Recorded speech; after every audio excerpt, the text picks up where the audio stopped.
അടുത്തൊരു മുംബൈയുടെ പുതിയൊരു വിശേഷത്തിലേക്ക് എല്ലാവർക്കും സ്വാഗതം. ബാലചന്ദ്രൻ വളരെ ടെൻഷനോടുകൂടി വളരെ സ്പീഡിൽ വണ്ടി ഓടിച്ച് പോവാണ്.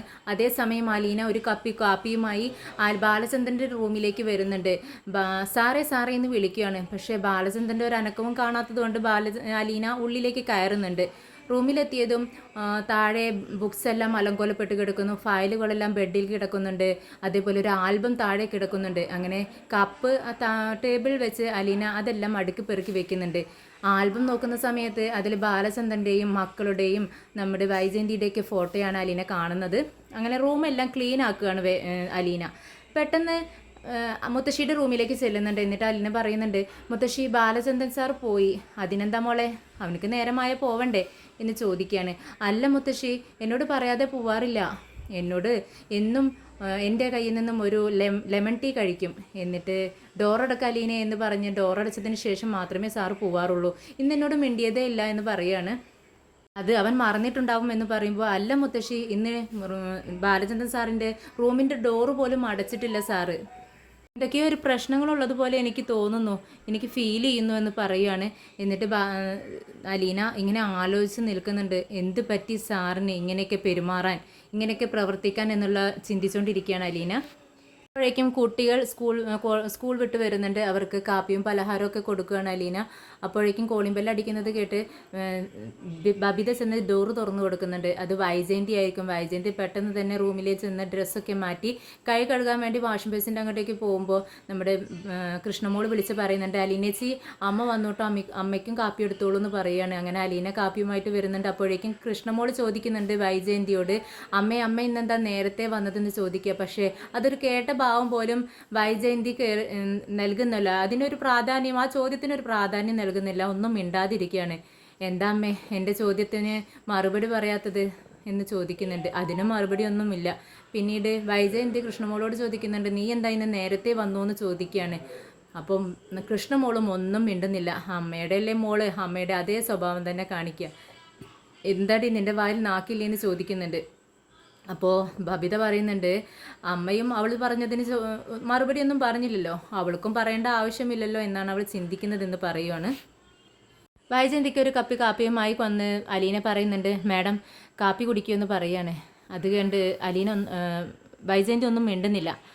അപ്പോൾ വൈജയന്തിയുടെ ടെൻഷൻ കണ്ട് അലീന പറയുന്നുണ്ട്, മാഡം ഞാൻ പോവാൻ തീരുമാനിച്ചു, ഞാൻ കാരണം ഈ കുടുംബത്തിൽ ഒരുപാട് പ്രശ്നങ്ങളുണ്ടായിട്ടുണ്ട്, എനിക്കത് മനസ്സിലാവുന്നുണ്ട്, ഇവിടെ ഉണ്ടായ എല്ലാ പ്രശ്നത്തിൻ്റെയും ഉത്തരവാദിത്വം ഞാൻ ഏറ്റെടുക്കുന്നു.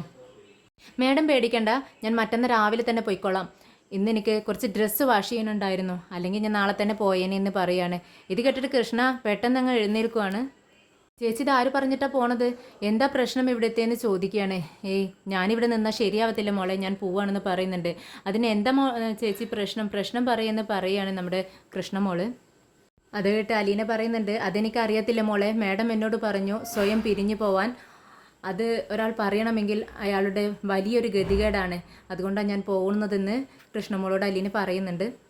പിന്നീട് അലീന വൈജയന്തിയോട് പറയുന്നുണ്ട്, എൻ്റെ പേരിൽ ബാലചന്ദ്രൻ സാറ് 1.5 ലക്ഷം രൂപ അക്കൗണ്ടിൽ കോമ്പൻസേഷൻ എന്ന പേരിൽ ഡെപ്പോസിറ്റ് ചെയ്തിട്ടുണ്ട് എന്ന് പറയുകയാണ്. അതിൻ്റെ പേര് കോമ്പൻസേഷൻ എന്നല്ല മറ്റെന്തെങ്കിലും ആയിരിക്കുമെന്ന് വൈജയന്തിയും പറയുന്നുണ്ട്.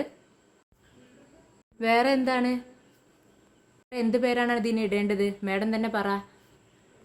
ആരുമില്ലാത്ത സമയം നോക്കി നിങ്ങളുടെ മകൻ രോഹിത് റൂമിൽ കയറി എന്നെ മയക്കുമരുന്നുമുള്ള ജ്യൂസ് കുടിപ്പിച്ച് എന്നെ റേപ്പ് ചെയ്യാൻ ശ്രമിച്ചപ്പോൾ ഞാൻ എൻ്റെ കയ്യിലുണ്ടായിരുന്ന കത്രി കൊണ്ട് എൻ്റെ വയറ്റത്ത് കുത്തി ഞാൻ എന്നെ രക്ഷിച്ചു. ലീന പറയുന്നത് കേട്ട് കൃഷ്ണമോളും ബബിതയും അന്തം വിട്ട് നിൽക്കുക. അവർക്ക് മാത്രം ഈ സത്യം അറിയുന്നുണ്ടായിരുന്നില്ല. ഈ സത്യം അറിഞ്ഞ് അവർക്ക് വിശ്വസിക്കാൻ കഴിയുന്നില്ല. മക്കളുടെ മുന്നിൽ വെച്ച് വീണ്ടും അലീന ഇത് പറഞ്ഞപ്പോൾ നമ്മുടെ വൈജയന്തിയും ഞെട്ടുന്നുണ്ട്. വൈജയന്തി ഇതൊട്ടും പ്രതീക്ഷിച്ചിട്ടുണ്ടായിരുന്നില്ല. സീരിയസ് ആയി ഞാൻ ഹോസ്പിറ്റലിൽ കിടന്ന സമയത്ത് ബാലചന്ദ്രൻ സാറ് എൻ്റെ രക്ഷയ്ക്കായി എൻ്റെ പേരിൽ 1.5 ലക്ഷം രൂപ എനിക്ക് നഷ്ടപരിഹാരമായി കോമ്പൻസേഷനായിട്ട് എനിക്ക് തന്നതാണ് 1.5 ലക്ഷം രൂപ. അതിന് മാഡം വേറെ എന്ത് പേരിട്ട് വിളിക്കാനാണ് ഉദ്ദേശിക്കുന്നതെന്ന് ചോദിക്കുന്നുണ്ട് അലീന. അലീന ദേഷ്യം കൊണ്ട് പറയുന്നുണ്ട്, സങ്കടം കൊണ്ടും, മാഡം പറ എന്താണ് അതിന് പേരിട്ട് വിളിക്കേണ്ടത്, എന്തായാലും ഞാൻ ആ ക്യാഷ് മാഡത്തിൻ്റെ പേര് തന്നെ മാഡത്തിൻ്റെ അക്കൗണ്ടിലേക്ക് തന്നെ ഇട്ട് തരും, അല്ലെങ്കിൽ പിന്നീടൊരിക്കൽ മാഡം പറയും ഞാനും സാറും തമ്മിൽ നടത്തുന്ന ഒരു അഡ്ജസ്റ്റ്മെൻ്റാണ് ഇതെന്ന്. നമ്മുടെ അലീനയുടെ ഈ വാക്കുകളൊക്കെ കേട്ടിട്ട് വൈജയന്തി ആകെ ഞെട്ടിത്തെറിച്ചിട്ട് ഇരിക്കുകയാണ്. വൈജയന്തിക്ക് മക്കളുടെ മുഖത്തേക്ക് പോലും നോക്കാൻ കഴിയുന്നില്ല. വൈജയന്തി പെട്ടെന്ന് തന്നെ റൂമിലേക്ക് കയറി പോവാണ്. ബബിതയും കൃഷ്ണമോളും പരസ്പരം നോക്കുന്നുണ്ട്. നിങ്ങൾ നടന്ന സംഭവമെല്ലാം അറിഞ്ഞല്ലോ എന്ന് കൃഷ്ണമോളോടും ബബിതയുടെ അടുത്തും വന്നിട്ട് വൈജയന്തി ചോദിക്കുന്നുണ്ട്. ഞങ്ങൾ കേട്ടു, അമ്മയും കേട്ടതല്ലെന്ന് കൃഷ്ണമോൾ മുഖത്ത് നോക്കി ചോദിക്കുകയാണ്. ശരി, എന്തായാലും നാണം കാടാൻ വേണ്ടി നിങ്ങൾ അവളുടെ മുന്നിൽ നിന്നു കൊടുക്കണ്ട എന്ന് പറയാണ്. ഉടനെ ബബിത ചോദിക്കുന്നുണ്ട്, അമ്മേ എന്തായാലും സംഭവിച്ചതെല്ലാം സത്യമല്ലേ? അതെല്ലാം കഴിഞ്ഞു പോയി, ഇനി അതിനെപ്പറ്റി ഒരു സംസാരവും വേണ്ടെന്ന് വൈജയന്തി പറയുവാണ്. എന്തായാലും അത് ഭയങ്കരമായി പോയി അമ്മേ, നമ്മളെല്ലാവരും ചെറുതായി പോയില്ല അലീന ചേച്ചിയുടെ മുന്നിൽ എന്ന് ചോദിക്കുകയാണ് കൃഷ്ണമോള്. ഇത് കേട്ടിട്ട് വൈജയന്തി പറയുന്നുണ്ട്, അതുകൊണ്ട് തന്നെയാണ് അവളോട് ഇവിടെ നിന്നും പിരിഞ്ഞു പോകാൻ ഞാൻ ആവശ്യപ്പെട്ടത്.